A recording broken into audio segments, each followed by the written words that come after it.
한동훈의 행보가 굉장히 주목되는 가운데 최대 관심사는 아무래도 한 전 위원장이 차기 당대표에 출마할까인데 분위기가 심상치 않습니다.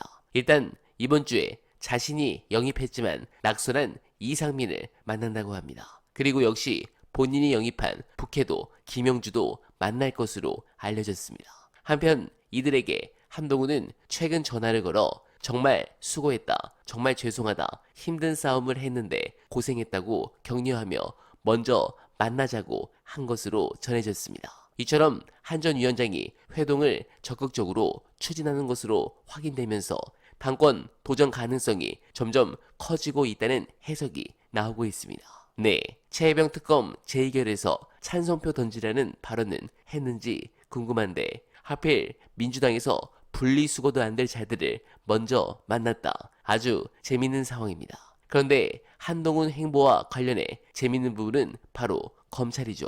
일단 검찰 내부에서 한동훈 라인들이 움직이기 시작했다는 소식을 조중동이 상당히 우려하는 식의 보도를 이어갔는데 글쎄요, 이건 진실이 무엇일까? 제가 생각하는 가장 진실에 가까운 부분 영상 보시고 이어가 보겠습니다.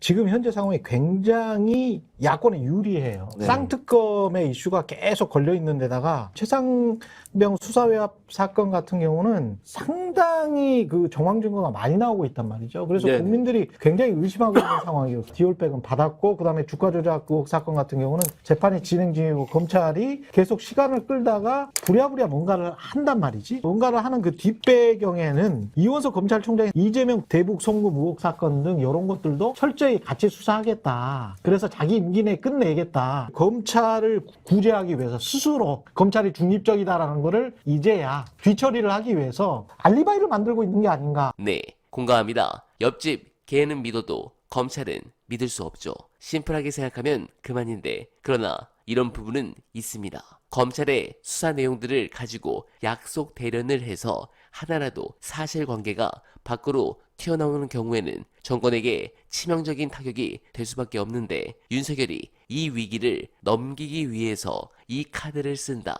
저는 아니라고 봅니다. 보통 시작은 약속 대련이지만 끝은 파국인 마치 윤석열과 한동훈의 관계처럼 될 가능성도 적지 않다고 저는 생각합니다. 그래서 저는 이재명 대표의 워딩에 주목하고 있습니다. 이 대표께서는 영수회담에서 하신 말씀만 보더라도 이제 마음을 정하신 것 같습니다. 두 짱이 정권을 빠르게 종식하는 방법을 택하신 것 같은데 그 부분에 대한 훌륭한 분석 안내드리며 이만 인사드리겠습니다. 국민께서는 살기 어렵다, 민생을 살리라 라고 준엄하게 명령하셨습니다. 국민을 위한 변화를 두려워해서도 또 주저해서도 안 될 것입니다. 너 안 변하면 너 이제 쫓겨나. 그러니까 너도 그러니까 상당한 위협이죠, 솔직히 말하면. 근데 이재명 대표는 특히나 요즘 같은 경우에는 겉보기는 굉장히 하나만한 듯한 그런 얘기를 되게 많이 해요. 특히나 저렇게 공식적으로 얘기할 때. 예. 그 안에 굉장히 많은 걸 숨겨놓고 있는 건 또 맞아. 그러니까 이게 사람을 설득하는 것도 있고 상대를 겁주는 것도 있고 또 주변을 이른바 단속하는 것도 있지만 그런 효과를 다 노리는 거잖아요. 총선 승리하고 강하게 당권을 쥐고 있고 차기 대권 주자로서는 가장 확실하고 이를테면 현재 대통령도 몰아붙일 수 있을 정도의 힘이 굉장히 있는 상태에서는 오히려 자신감 있는 언어예요. 못 알아들은 네가 잘못이야. 나는 그렇지. 그때 분명히 얘기해줬어. 난 충분히 다 얘기했어. 용산이 의심하고 있는 게 네. 이제 서울중앙지검장 자리를 어떻게 할 거냐. 네. 왜냐면 지금 이원석 입장에서는 자기 나가기 전에 검찰 인사를 마무리를 하고 가야 돼요. 네. 그렇지. 근데 제일 핵심이 지검장이거든요. 네. 지검장. 지검장. 지금 법조 기자들이 그것만 눈 빠지게 기다리고 있습니다. 네. 이원석이 저러는 게 이쪽인지 저쪽인지 아직 잘 모르겠다.